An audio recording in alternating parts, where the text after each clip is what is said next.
Welcome to the Undisputed Podcast. I'm your host, Joy Taylor. We've got a packed show today. Skip, Shannon, let's get to it. Kevin Durant was spectacular, and the Warriors now have a 3-0 series lead. We're joined by FS1 NBA analyst Jim Jackson. Welcome, Jim. Good morning. Good morning. I'm worried about you, my man. It's not a good morning for him. I mean, you can't take it this serious, man. I do. I'm emotionally invested. Ooh. Like Skip with the Cowboys. You know how you can't sleep when the Cowboys get the brakes beat off them? Mm-hmm. But that doesn't happen that often. Yeah. Jim, what happened last night? Well, I mean, part of it, too, was that, the Cavs started off so well, you figured, okay, here we go. But throughout the course of not only this series, but also, I think, the playoffs in general, the Cavs couldn't hold a lead. But it's two things to me, I think, since Game 2 that Cleveland hasn't adjusted to, or the adjustment from Golden State. One, the insertion of JaVale McGee, I think is huge, because what he does, he takes away, I think, straight line drives. Last night, Game 2, guys got to the basket, but McGee was there. So guess what? Now, instead of getting the layup, you got to throw like a little floater in the lane or do something like that. So I thought that insertion and his energy on offensive end is huge for Golden State. But the other thing is the Cavs haven't made the adjustment in 2 games yet to the pick and roll, the slip picks of Golden State. LeBron talked about making mistakes and how this Golden State team can make you pay when you make a mistake, a lack of communication. And to me, the inability for Cleveland to guard the pick and roll. But Steve Kerr did an outstanding job. I got some tape here that shows just a couple of plays in regards to the slip screen. You got tape? I got tape. Uh-oh, now we're all in trouble. But no, here we go. That's what I do. It's right here. Steph didn't even set the pick, okay? Now you got a backdoor opportunity. So what happens in these situations is that as a back man playing defense, okay, Draymond Green goes to the pick. He brushes, the back man jumps up, and now he slips open, and now it's a layup. Right. So the adjustment that Steve Kerr saw was that instead of putting body to body on the pick and roll, we're going to force Cleveland to have to make a decision, which they haven't adjusted to yet. And those little layups at key times of the game breaks the momentum for and the spirit for the Cleveland Cavs. You can see it on their body language too. So offensively, they're going to struggle. So you have to have your defense on point. And when that's not happening and you're giving up those things, that's where Golden State beats you. Yeah. They get you from 3, but when they get those layups, it's demoralizing to a defensive team. They had 10 dunks on the very play that you're talking about, that little slip. And the thing was, they started wanting to try and trap Kevin Durant to get the ball out of his hands. The guy's, like, as you mentioned, he's not touching the guy. He's just pretending, and then he slips to the basket. Okay, I see that. I come, and then there's Draymond, or there's Iggy, backdoor for a dunk, or Sean Livingston. Kevin Durant was unbelievable. But his unbelievable is what we've seen LeBron James do routinely throughout these playoffs. It just happened to be Game 3 on the biggest stage when Steph Curry, he was the runaway. Everybody's talking about, well, they might as well just go ahead and put Steph's name on the trophy. They were. Yeah. And Kevin Durant said, well, Hold up. hold that T. And he's like, no. Skip, I don't know if you saw this. When he hit that 3 and it made it, put him down by 6 going into the half, Steph Curry came out there. KD say, I got you. I saw it. I got you. Yep. Man, that's a luxury to have. Boy, y'all show with Bron. You know what? Boy, that would be a Bron. Here we go He again. had it. Huh. That'd be a luxury. Give them credit. Golden State is a different animal, Skip, because they can hit you with the 3, and then when you try to hug up on the 3, and I saw Klay put the ball on the floor last night, because he's like, hey, y'all try to guard, okay, y'all gonna push up on me hard? I'm just gonna go and get to the basket. Steph is trying to get to the basket even more. This is a different animal. But think about this. Then I'm gonna let you take it over, Skip.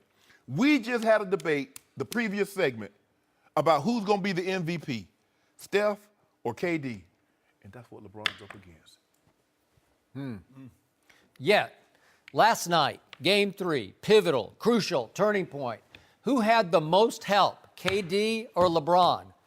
I submit to you, LeBron had more help than KD did last night. Am I right?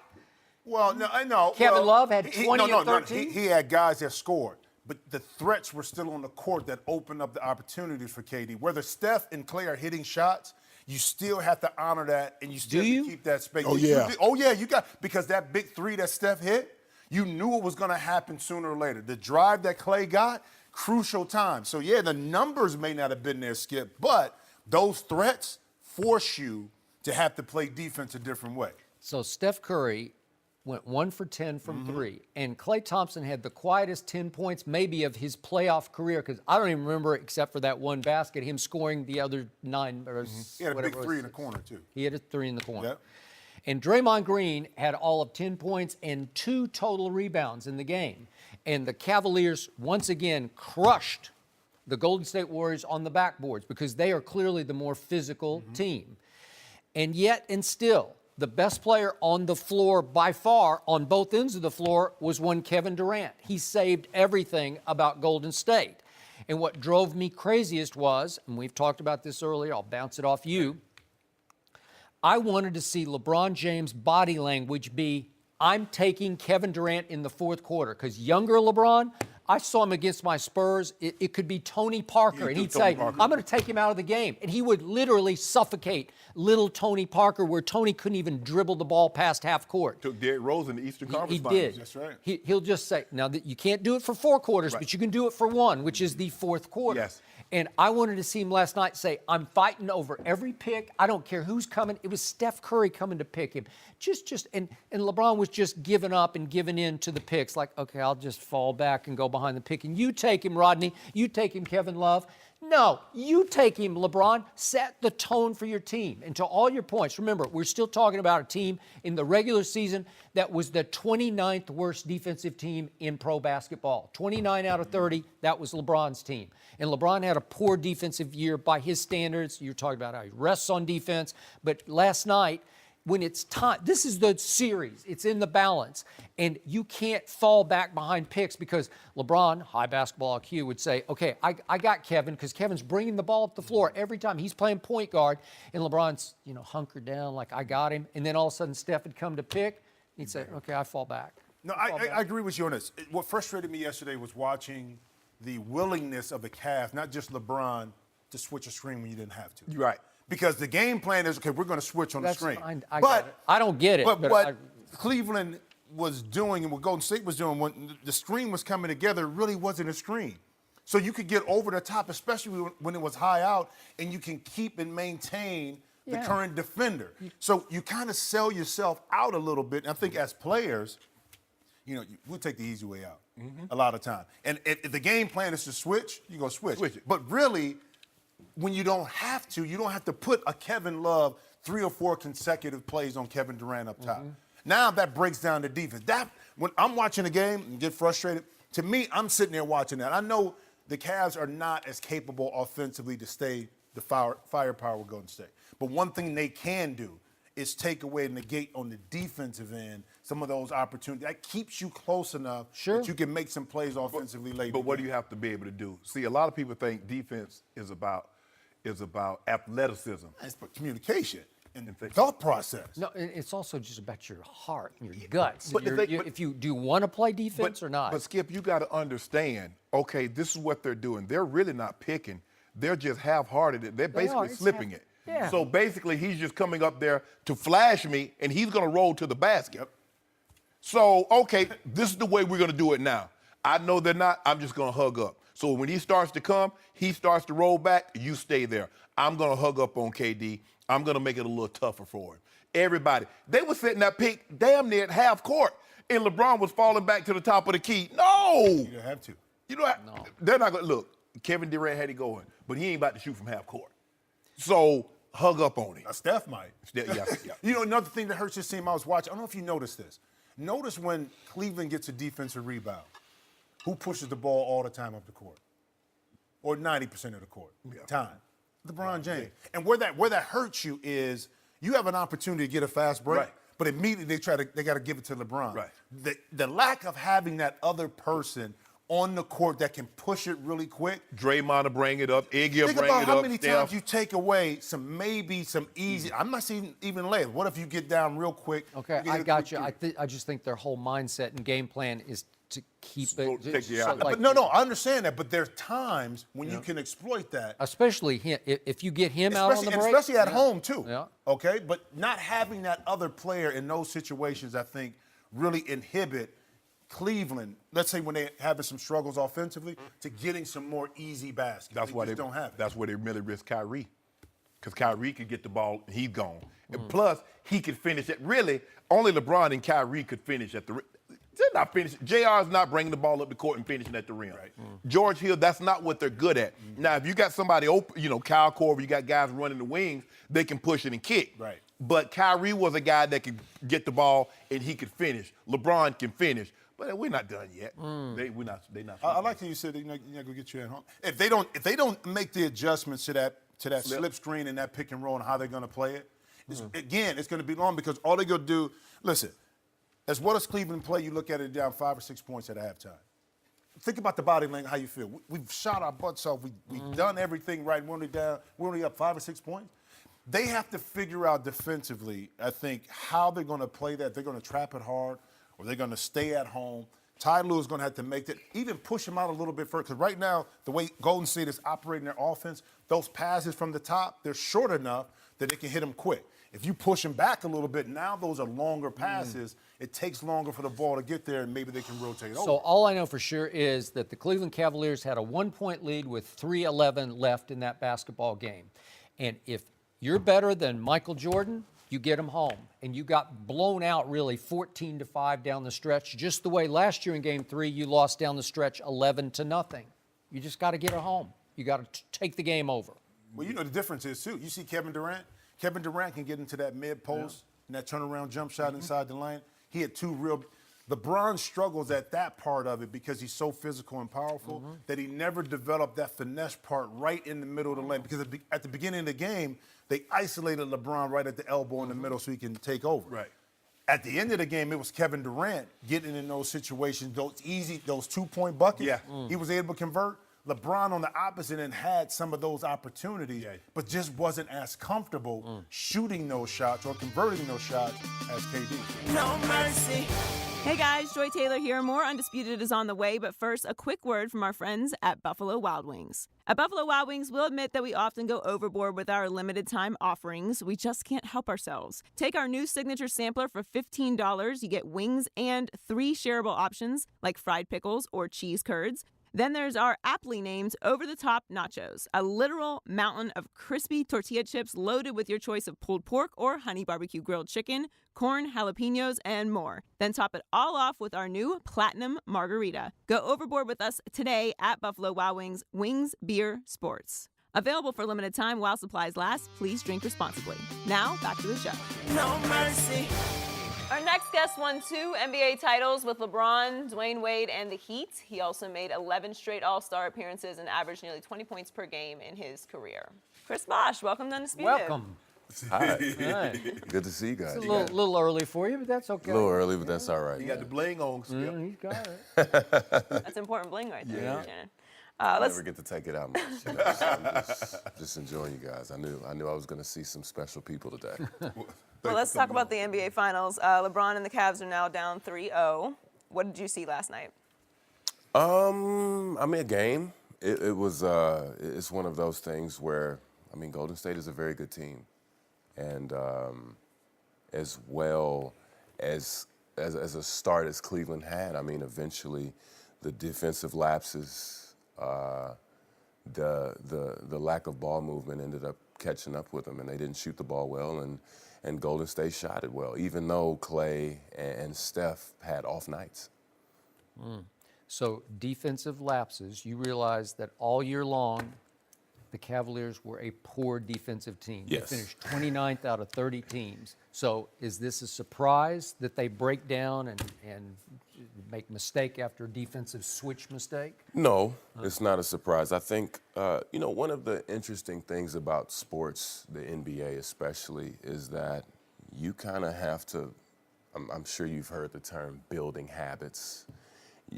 And as hard as it is, and I know I kind of hate it, I'm saying this because we used to hate when coaches would say this, but you have to build your defensive habits, your offensive habits, your team habits early on in the season. So from day one, you have to say, all right, just in case, we need to get a stop to win a championship, and, we need to do that. And I think defense is the most important thing, especially when you have a team like the Warriors that's kind of dominating the league right now.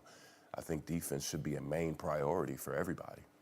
So basically, you say build good habits, but just like you can build good habits, you can build bad habits. Oh, yeah. And it seems like they fall back into that. They play well, but it's just at the most inopportune of times you see guys looking like my bad, my Right. bad, and my bad gets you beat. Well, yeah, I mean, you can see the communication. Everybody's kind of bewildered.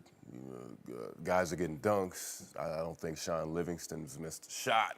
He's missed one. You He's know, 13 to 14. missed one shot. I mean, their role players and their bench players are getting layups and dunks and offensive rebounds and easy putbacks. So, just the fact that they shot 53%, 52%, I think, in the play, it's the finals. That usually never happens. But also what usually never happens is a bottom-tier defensive team getting to the NBA Finals. So, it's like true. you can't just turn it on all of a sudden. It just doesn't work like that. So you have been around a lot of greatness, witnessed a lot of greatness. What did you see from Kevin Durant under those circumstances, turning point game 3 last night? I mean, this dude, he's been a special player for a very long time. I think everybody kind of knew that and felt that when he came into the league. But now he's really just kind of being able to flex on everybody. He can play relaxed. He's got guys that can take pressure off him. So in instances like these, if he needs to hit 40 points, in the flow of the game, he didn't take any bad shots. He didn't force anything. I think he forced more game 1 shots. Game 1, he was kind of forcing it. Yep. This game, he was hitting tough. Not tough. Well, yeah, they were tough shots. He's giving you every move in the book. It's like a basketball video. 1 dribble pull-ups, 2 dribble pull-ups, right shoulder fadeaways, left shoulder. He's tough to guard, and on those switches, he's tearing them up. And then he's making plays for his teammates. So that's tough to guard. Have you seen a better mid-range jump shooter than he is, a more lethal? No, I think like Vinnie Johnson back in the day, maybe. But he was 6'2", and he's Yeah, 7 feet tall. he's 7. He's my height. He's right there with you. Yeah, we can look. He looks me right in the eye, and it's crazy. Just the fact that his quickness and his speed and his ball handling ability, and his shooting ability is like that. But yeah, he's got guys that are 6 inches shorter than him sometimes, and he's shooting right over him. Yet you guys in, 2012, you beat him 4 straight games. I called him the Baby Thunder, but what did you see from Kevin there what's the growth pattern? Well, I think all of them, Kevin, James, and Russ, is like, I'm glad we were able to take them down now, because if they figure it out, it's going to be a problem. And it's crazy because all 3 of them have been in MVP contention in the last 4 or 5 years. But back then, he was a very good basketball player then. Pretty much kind of the same. He's just improved. I think his playmaking ability for his teammates has improved tremendously. You can see the trust in his teammates.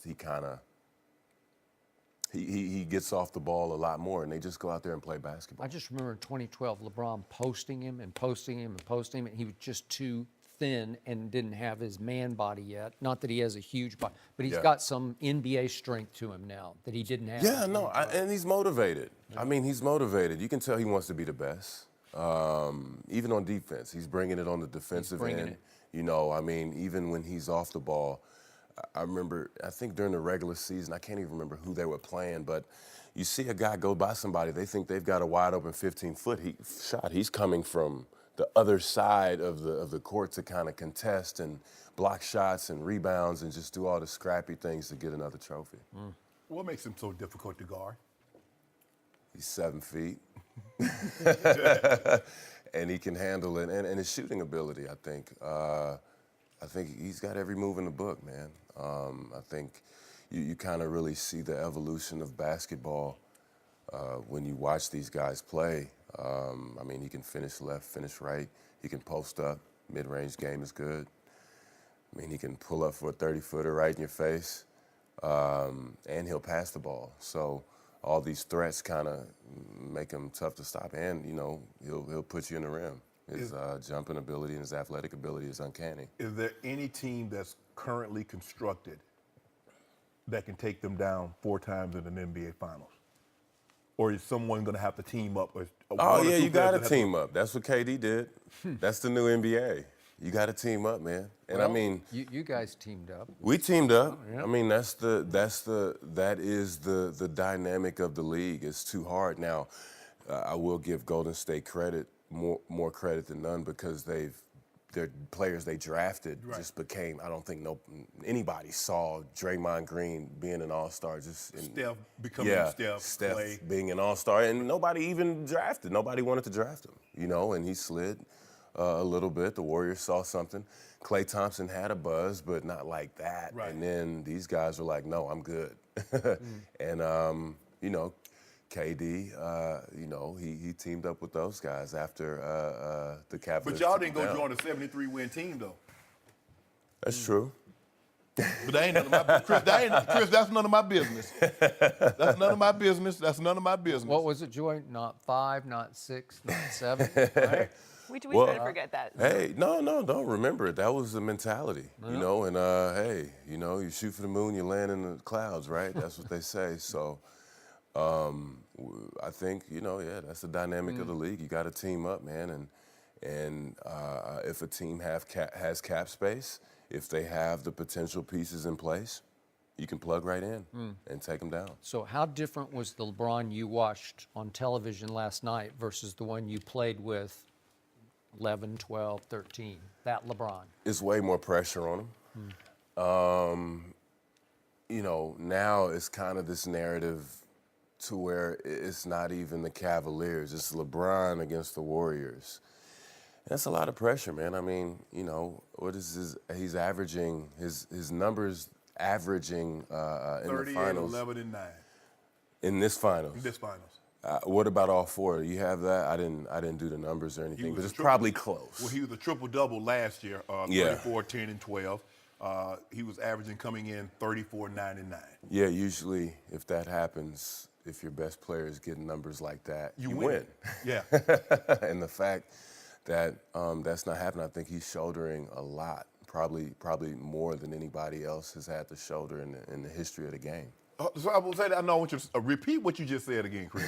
Because me and this man, we debate every day. Yeah. And I says no one has had the workload that LeBron's had in the history of the game. They've asked to score, rebound, and assist the ball like he has. Well, yeah, I mean, that's the thing, but it shouldn't be like that. It shouldn't be like that. I mean, at the end of the day, you only have one winner. And the fact that we're kind of seeing this, but it's not in the way that we can appreciate. Right. I mean, they've only beaten this team one time in the finals in the last 2 years. This is the NBA Finals. Those numbers in the NBA Finals, that never happens. So, I think, obviously LeBron needs some help. Guys have to step up and play better. But that help ain't on the team. Well, they wouldn't be down 3-0 if that was the case. Right. But that goes back to the defense. Right. The habits, good and bad. Shot making. Shot Mostly making. not. Yeah, I mean, you're gonna be open playing with LeBron, and he's unselfish. I mean, guys have opportunities to make plays, and you just have to capitalize. Yet the LeBron you played with in Miami was a hellacious defender. He was first team all defense. Yes. Now he rests a lot on defense. He defers a lot on defense. Drove me crazy last night that he didn't say in the fourth quarter, I got Kevin, I'm going to take him out of this game. Yeah. Instead, they're switching everything. He's falling back. As soon as Steph comes to pick, Steph 6'3", just says, I'll just drift back here. You take him, Kevin. You take him, Rodney. I'll just stay back over here with Draymond. That's not that guy you played with, because he set your tone for the defense you guys played. Yeah, absolutely. And he also did not, that is true, but he didn't have to play 46.5 minutes. You know what I mean? Like, now that's no excuse. I'm not saying that, he can't do better defensively. You can always do better. But the tremendous workload, man, the fact that we think it's normal for a guy to average 46 minutes a game throughout the playoffs. I mean, I was watching the game last night, he couldn't come out, he comes out, then they put him right back in. He only played 46, 52. he got a minute and 8 seconds left. But who's that guy, Kevin Love? Who's that guy? He had 20 and 13. Those are But pretty he had good 15 numbers. in the first half, Skip. Stop it. I'm starting it. No, you say the second half. You say the fourth quarter. How many did they have in the fourth quarter? Well, how many did the Cavaliers have in the fourth quarter? Whatever Is they the had, better question. whatever they had, Bron had 12 of them. Oh, okay. But the last 3 minutes of the game, it was 14-5 Golden State. So who had those 5 points? I don't know. Bron had 19 in the second half. Okay. He had 12 in the fourth quarter. Huh. Well, They had 21. some guy named Rodney Hood, I don't know where he came from. He had 15 points last night. That's not bad. That's a little help, wouldn't you say? Oh, hold on. How many points did you say he had? 15 Who had the biggest minus and plus minus for the Cavaliers? for the minus was Yeah. Rodney Hood. The guy you just said had 15. Who had the second biggest minus for the Cavaliers? LeBron. Oh, thank you. Who had the biggest? The man- hold plus? on. Wait. That man played- Who had the biggest plus in the game? The dude. Kevin Durant was plus 18. No, he's plus 15. You sure? Yeah, I'm sure. Oh, okay. But LeBron played 46 minutes. Chris, I try to explain to Skip all the time that normally if you lose a game and you play the most minutes, there's a very good chance you're going to have the highest minus. Yeah, if you lose. If you lose and you play the most minutes, Yeah, I feel very comfortable saying that, Skip. I don't like the plus minus. I don't either. He I loves don't like it. that. if it makes my case, I love it. Oh, he loves PER also. Is that how you say it? The highest minus? Yeah, he had the highest minus. No mercy. We're joined once again by Chris Bosh. Chris last played in the NBA in 2016 after suffering blood clots. Do you want to try and get back into the league? Yeah, absolutely. Wow. It's always been my dream to play basketball.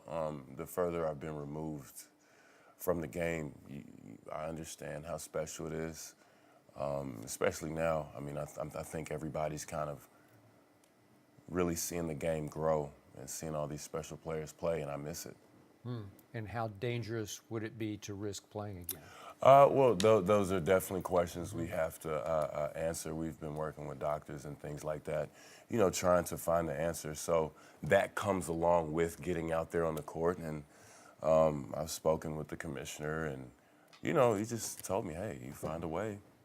It's all good, and that's kind of... Find a way as in getting cleared? Yes. Okay. Yes. And are you there yet? No, that's why it would take a team to work with. To make sure we can find a way to make everybody happy. It's damn near impossible, but we can try. Do you like your chances? Do you think? Oh it's- yeah, I love okay. my chances. We've kind of been at this for years now. I mean, it's been 2 years, and it's just kind of researching. Yeah. Yeah, medicine is a weird world. It's just like kind of law and finance a little bit. It is. I mean, it's kind of like a gray area that everybody's trying to maneuver through and interpret. But I'm optimistic. That's always been my goal, was to get back in the game. And if it doesn't happen, keep moving. You're a two-time champion. You're 11-time All-Star. What reward could you possibly get by returning that would outweigh the risk? That's a good question. I think more so it's about weighing those risks. It depends on the team I'm with, if that opportunity presents itself. Many different factors, and then even then, I have to get the blessing from my family. Right. My wife and I, we talk every day, of course, and her and my children would have to be okay with me coming back, and so far it's been like that. But at least I at least want to see my options and what I have, instead of just kind of staying in a place where I feel that other people are dictating what my thoughts are. Because see, a lot of times, if you weren't a champion, I could see. If you were had not made an All-Star. Because my brother had a very similar situation. He suffered a career-ending neck injury. And when he and I were talking, and he wanted to come, I mean, he was 29. He had to, after 7 years. And I asked him, I said, well, let me ask you this. You're a 5-time Pro Bowler, you're a 3-time first-team All-Pro, back-to-back 100-catch seasons. What reward could you possibly get? Now, he hadn't won a championship. What reward could you possibly get that could outweigh the risk of paralysis? And when I broached it like that, Skip, he thought about it. Well, it was a no-brainer after that point. Yeah. And so that's why I'm asking you. You have all the accolades. He didn't have a Super Bowl. He could like, well, I want to win a Super Bowl. You're a champion. You're 11 times consecutive all-star. So I'm looking at you, and Skip said you can still play, and clearly that's in your heart, that's in your mind. You really want to try to get back out there, even knowing all the risk. Yes, and it's kind of a weird thing. The position I was in, a lot of people, and thankfully so, they were checking on me, and they've always been checking on me like, are you okay? Nothing, it wasn't really the first situation was dire back 3 years ago. That was very, very bad. I was in the hospital for 2 weeks. The second time it just ended. It was kind of this surreal thing where you're on top of your game and trying to get back, and I'm trying to prove what I mean to this game. I was on a quest to kind of solidify myself even more. Right.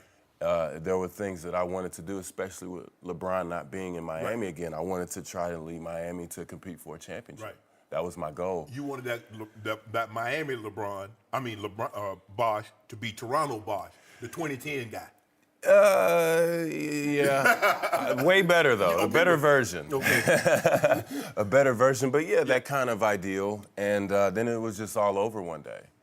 And I've kind of just been looking through the looking glass since, So it kind of happening like that, I know it never ends the way you want it to, but, to me, it can't be like that. So before we get back to the current finals, I've always wanted to ask you about the most painful play in my basketball watching career I've ever had to watch. And it happened at the end of Game 6 of the 2013 finals.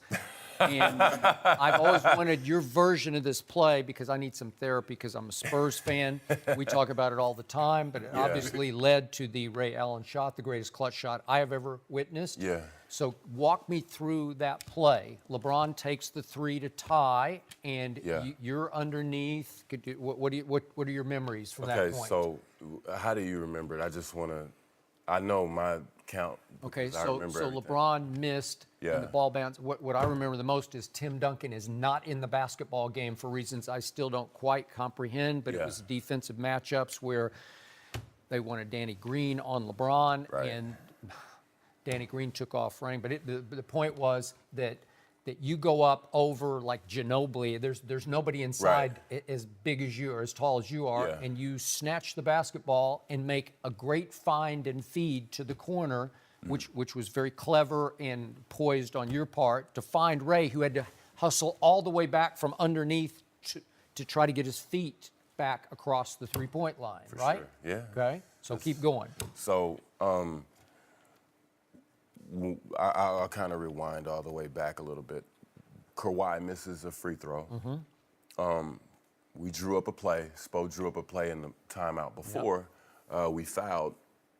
And it's a play we had run many, many times. And we came down. All I remember Tony Parker, being the clever player he is. I was supposed to screen him, a flare screen, and come back and set a screen for a wide open three. He stayed on top of the screen. He read the play, stayed on top of the screen. Therefore, LeBron propped out further a little bit to get the ball. Plays called for LeBron. Yes. Okay. What else? Oh, yeah. So what happened when LeBron gets free, that made Boris Diaw, who was guarding me, kind of in a gray area, so he took the ball. LeBron shoots it, and that allowed me a clear path to the lane. And I was able to watch the flight of the ball. And, I've been rebounding my whole life. It was one of those kind of slow motion moments a little bit. And so I was able, if you can watch the flight of the ball, you know where it's going to come off. And it's just one of those things where it's like, that's for me. And then that one thing in the world. How quickly did you see Ray and figure out that he might be able to get his feet set behind the I didn't corner think three? of it like that, man. I just did it. It was one of the kind of a slow motion moment. It felt way slower than what it looked. Yep. So I just remember grabbing the rebound and I felt some contact. And I think it was Ginobili. Ginobili, Yeah, it was it was. Ginobili. And I looked down and he was on the ground. And then I looked up and Ray was backing up and I could hear him calling my name. Really? Yeah. So, and he was backing up. So I just passed it to him. I mean, if you see him, it's just like, okay. And afterwards, I just remember, and this is just true greatness. And this was a learning experience for me as well. But after the game, after we were showering, I think everybody was just kind of in shock a little bit, just like, all right, we've really got to win it now. And I went to Ray and I asked him, did he practice that? And he said, yes, I practiced that shot, you know, many, many times, you know, and ever since then I started practicing that shot. Because if you look at it, he doesn't look down. No. Yeah, You know? we were talking about it earlier He doesn't that look he had down. to backpedal, not look down, and just have to know. He has to know because there's no second. Because if it's a 2, you're still down 1. He steps out, the game's over. Right. And, But you got to hit him in the pocket too. You can't hit him down below. Right, the for waist. sure. You got to. I mean, that just happened, Yep. man. It was just like, get it and Skip, go ahead. I know you want to talk about LeBron. LeBron. Oh, You yeah. would. Well, as you look back now on your Miami days, how shocked were you that LeBron, so to speak, went home? How shocked were you that you couldn't sustain it another year or 2 with LeBron? I was shocked. Yeah. I was shocked, but it was kind of a slow burn. That I remember that free agency process being very long and drawn out. And the longer it went, I think the more pressure, you know, kind of hit. And I was a free agent too, so there was much work to do. I was kind of vacationing and on the phone pretty much the entire day. But yeah, it was a shock. You know, I had to get over that. I think we all did. And once we did, it was back to business. And, you know, kind of like what I was alluding to earlier, I'm a competitor. I've been a competitor my whole life. So just because Brian was somewhere else didn't mean our team couldn't, you know, ascend to new levels. And that was what was on my mind daily. You know, I wanted to get back to that stage, even though I didn't have one of my old teammates with me. And he makes it easy, you know, it makes it easy on you too. But I wanted to compete again, you know, just like we did before. J.R. Smith has said something very interesting. He says he's talking about the pressure of playing with LeBron. He says it's a blessing and a curse. You were a 22-10 guy in Toronto, and then all of a sudden you have to spot up. You're not playing Chris Bosh. Chris Bosh in Miami is not the Chris Bosh from Toronto. Yeah. How difficult was that for you to adjust? And people say, well, he's just not the same guy.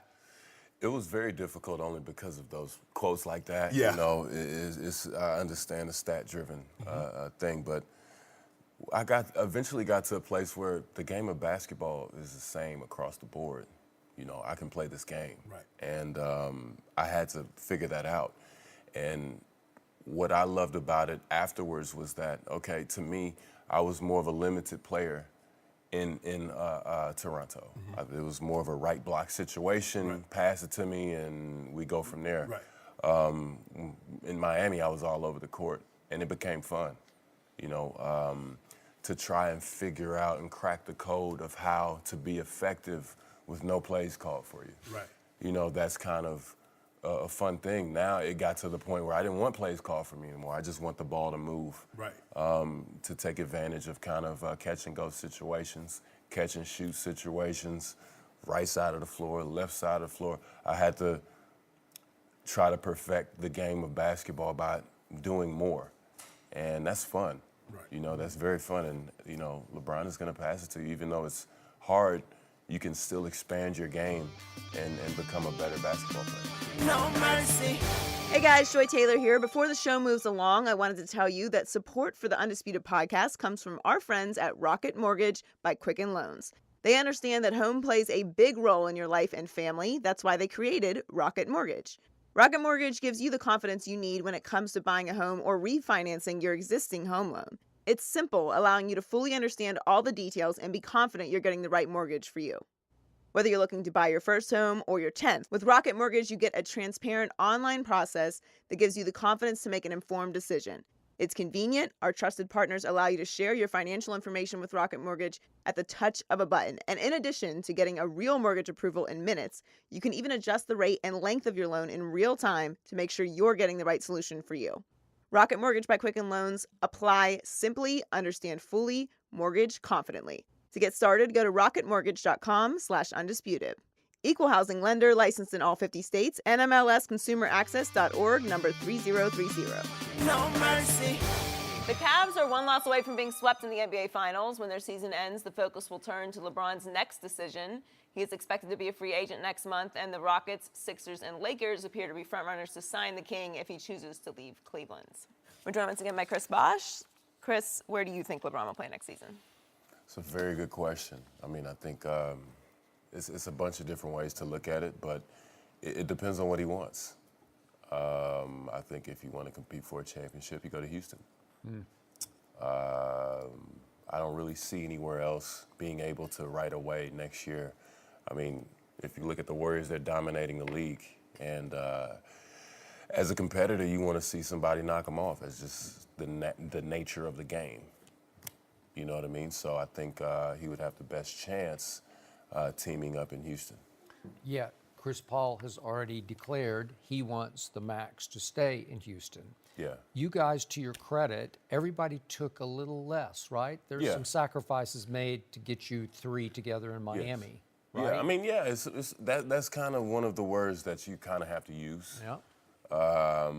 And how bad that's the question you have to answer. How bad do you want it? You know, are you willing to give up a little bit?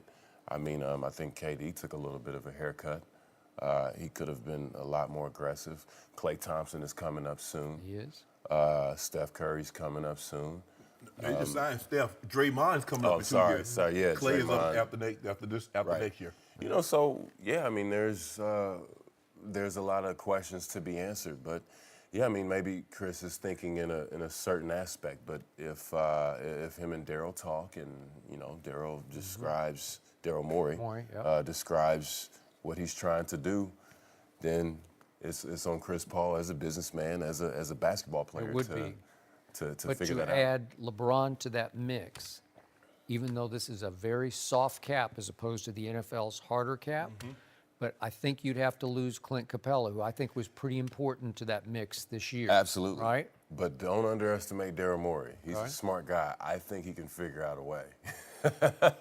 And if anybody can, he can figure out a way to keep more of that team intact. And yeah, if they cannot keep him, now they have to look at it if that's a move that they want to make. But it's kind of an interesting landscape for free agency this year. It's not as open as it has been before. But would you give then James Harden and CP3 and LeBron a shot against these Warriors? Yes. Well, Yeah. because? Well, I mean, if they're able to keep Eric Gordon, I think that's 4 All-Stars, right? Well, you I mean, Eric Gordon's not officially an All-Star, but You got he's to get up All-Star that Ryan caliber. Anderson contract. Good luck with that. 2 years at about $38 million. Yeah. Yeah. Not saying it's easy. But you didn't mention Philly. Why not? I mean, Joel Embiid, they got Redick. Now they're going to have to sign Redick. Covington made all defensive first team. Did. Yeah. Why not? You didn't mention Philly. You didn't mention the Lakers. Well, I think it's an easier fit, and I'm not discounting the Lakers out either, but I think they have more work to do. I think everybody has a little bit of work to kind of craft a team that makes sense. That you know, of course, you can put LeBron on a team, but the dynamic of the team will change a little bit, and it has to be kind of conducive to your style a little bit. I like the Pelicans. The Pelicans? Anthony Davis, True Holiday. I mean, yeah, sounds good, but you know, I mean, no offense to, but you know, I haven't. When's the last time New Orleans got a big free agent signing? I mean, after Anthony Davis, I mean, you get Anthony Davis, Bron, Yeah, for sure. Holiday, Yeah, Boogie maybe come back. yeah, sounds great. Western Conference, you like that? Yeah, Bron with Davis and Holiday and Boogie Cousins. I don't care if it's on the Mars. They win it. Really? Yep.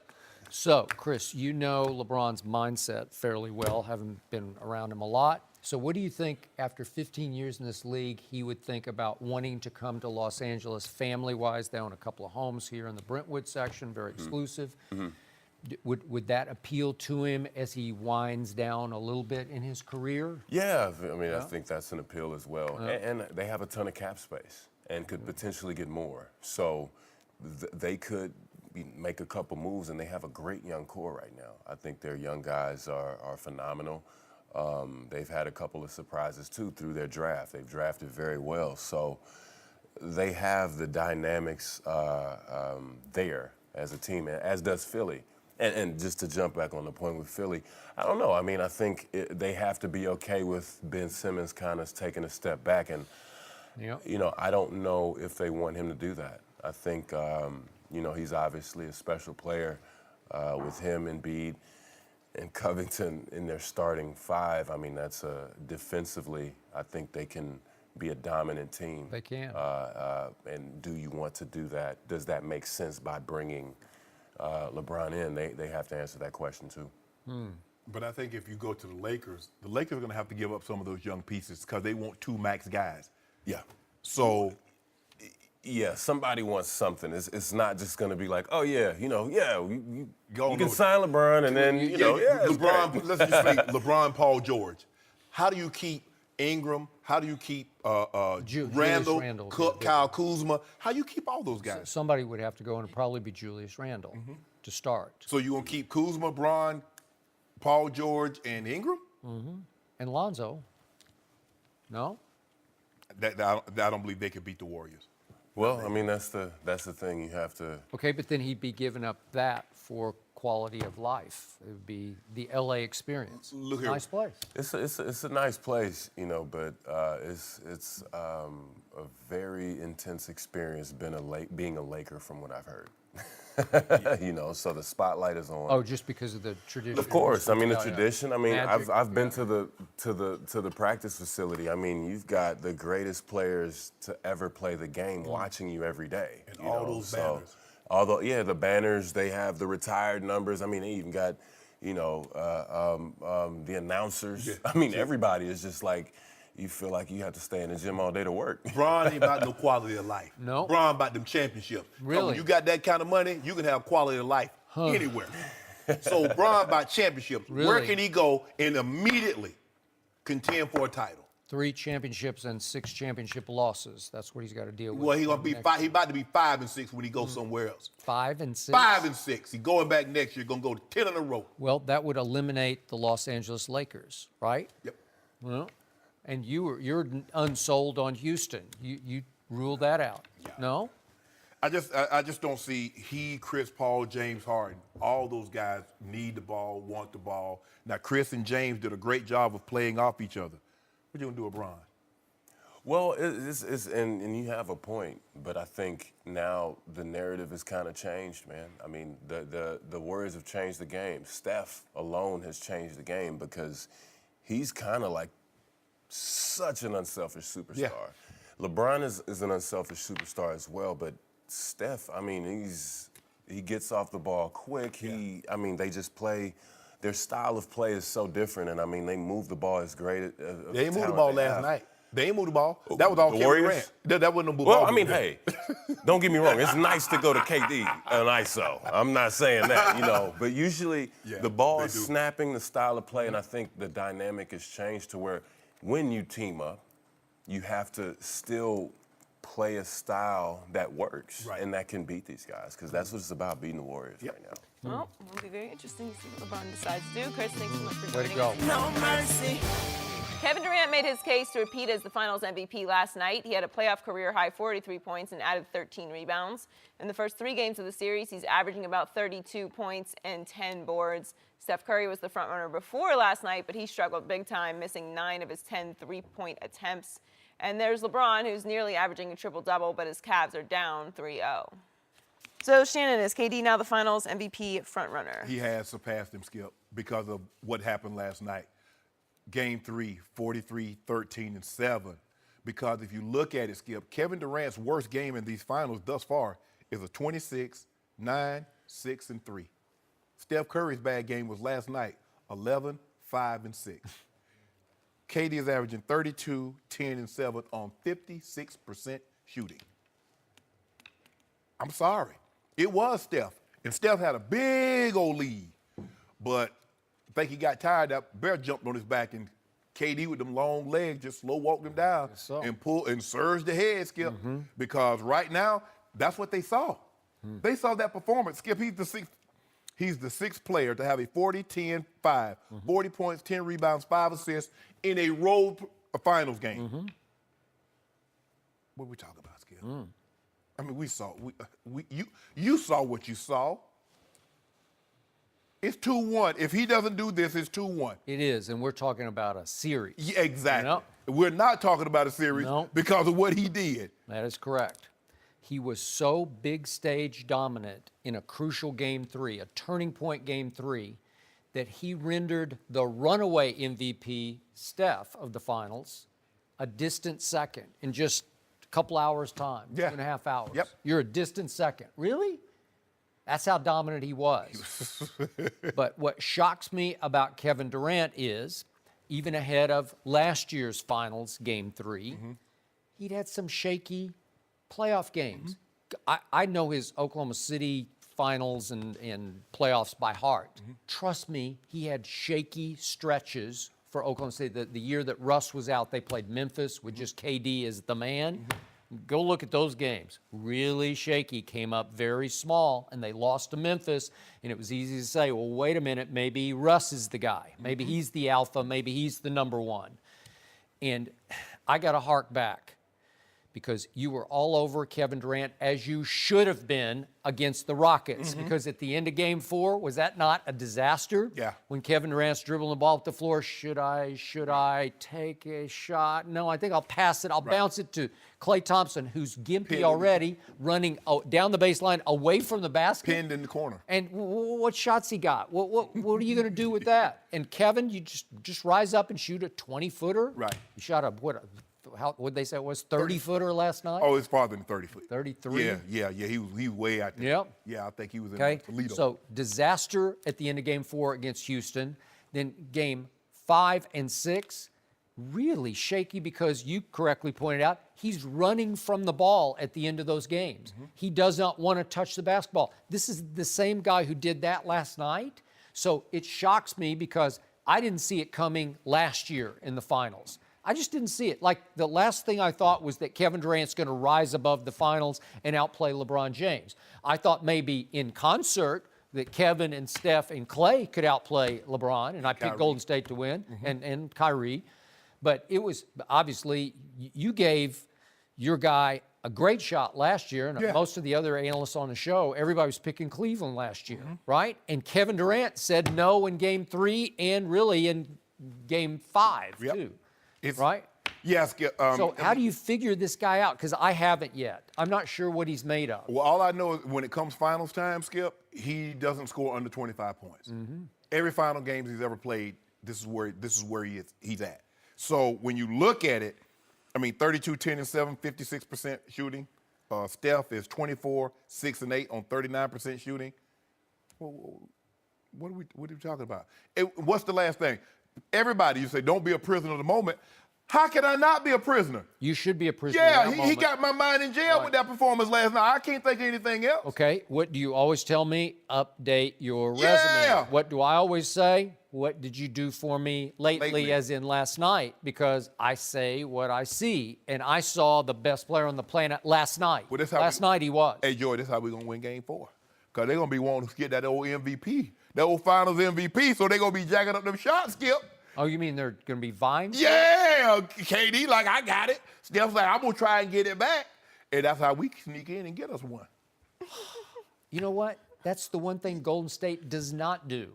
Like last night, I'm still in shock that Steph Curry he immediately just says, I don't have it. It's easy to do that, Skip, when you don't have it going. It's easy to pass the ball. But what happens if but you have this thing called ego and pride, and you think, I'm a two-time MVP, and I'm going to keep – what do they say about shooters? Yeah. Shooters shoot. Got to keep shooting, right? You do that if nobody else is making it on your team. When you got that guy that's pulling up from 25, 26 regularly and splashing, Skip, I knew it was over when Kevin Love could not have played Kevin Durant any better. He played him dead and right. That was he knew. I know. And then Kevin Love went away. What am I going to do? What can I do with this? I play him perfect. I can test, and he still splash. Hey, what do I say about him? He is the best mid-range jump shooter I've ever seen, only because of his height. Yeah. You can give me Kobe, but he's 6'7". Kobe was 6'7".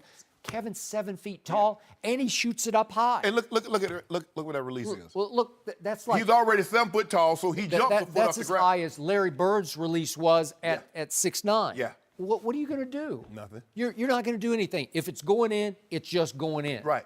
You can try to get physical with him. You can try to bang him around. You watch people skip, they put their hand over his eyes so like he can't see. We like, I don't care what y'all do. I already know. Walk up. So that's how we're going to get it. Yeah. So I hope Steph, gets it going early, get like 7, 8 of them things quick. KD has it going early, get about 7, 8 of them things, then they start. Okay, yeah, but what did Steph do last night? He said, you bring the ball up the court. You don't think Steph Curry has pride in being the starting point guard for the defending champion Golden State Warriors? He has pride, but he doesn't have foolish pride. Okay. He sees I don't have it. Go, Skip. I mean, those threes weren't close. They weren't like rimming out. They were like boing, bank. I say it again. The whole fourth quarter, Kevin Durant was allowed to dribble the ball up the floor at 7 feet tall. Skip. You believe in that? Here's the thing. Steph Curry had the ball in his hands. Kevin Durant came back. Steph gave it to him. He didn't bounce it to him or chest pass. He handed it to him. Here you go, dude. And little Steph says, I'll do the dirty work, because most of the picks in the fourth quarter were set by little Steph.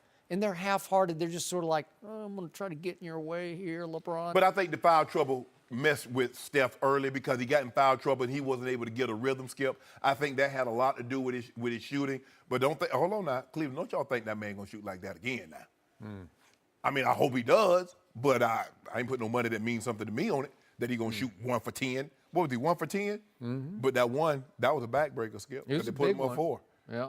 And by the way, Rodney Hood was in the game, and I always defend him on playing defense.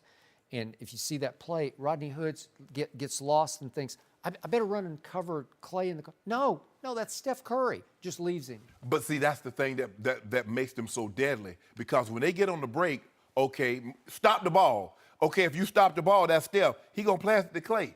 Well, okay, let me go. That's Steph. Or then you got KD on the wing. So you're really at their mercy. You just hope they throw the ball out of bounds, they make a mistake, because if the ball goes up from one of those 3 guys, you feel really, really good that it's going to go in. But if you're the opposing team, you feel bad, because there's nothing, because LeBron is pointing to George Hill. Go. Yeah. By the time George Hill starts to take off, Klay Thompson already let the ball go. Splash. So remember the 2012 breakthrough finals for LeBron James against the, as I call them, Baby Thunder and Kevin Durant. And in that period of their lives, what was happening off the court between LeBron and Kevin? LeBron was, as they say in Godfather, keep your friends close and your enemies closer. Was LeBron not buddying up to Kevin during the off seasons? Remember, they played flag football together. They'd go on vacation together to work out together. Do you remember all that? Yeah. And finally, Kevin grew up and said, you know what? I think I don't need to do this anymore, because I think I'm his equal now. And last year, I think the torch got passed, and what you saw last night was a carryover of last year, because Kevin seems to now play his best against LeBron. I mean, Skip, can I interest you in 38, 9, 11 on 53% shooting? I mean, I think the thing is, I think they're still friends. I mean, we've seen them out here, last year playing at UCLA. We saw them in New York playing against each other. They love competition. They know what the other represent. Kevin Durant wants to be regarded as universally the best player in basketball. Right now, that throne belongs to one LeBron James. But I don't know after last night. That's hard. Hard case to make. No. Hard case. No, Skip. Huh? No. Kevin Durant played. He had an unbelievable game, and I won't shortchange him. He's special. He's been special. I mean, he annoys you sometimes with all the, he hears everything. You talk about Kevin. You're too good of a player to hear everything. Yep. He hears everything. He takes it in. But what he did last night, now 2-3. You know. I do? I didn't know him last night. I couldn't recognize him. You recognized him. I did not. 33, 10, 11. Really? Yeah, but I ain't like how he got that 33, 10, 11. But his buddy Kevin outscored him by 10, and his buddy Kevin missed only 8 shots, and LeBron missed 15 shots. That's like ball game. That's it. But LeBron, Skip, the shots that he was missing. I mean, and let's not go. No, now you saw him to hurt that foot. You saw it, Skip. He's Iron Man. No. He is the most durable superstar in hurt. sports history. Yeah, he had that band on his. Did he not shake it off? He tried to, but it still bothered. 30 seconds later, he's attacking the basket and dunking. Yeah, it still It didn't bothered bother him Yeah, at it did. all. Yeah, it No? did. So you're going to use it as an No, excuse? I'm just saying that's what, because if you notice, Skip, his shot was off a little bit. He a better 3-point shooter than what he showed last night. Yeah. Why So, couldn't- last oh, quick sorry. point. Last quick point. So just think about this about Kevin Durant.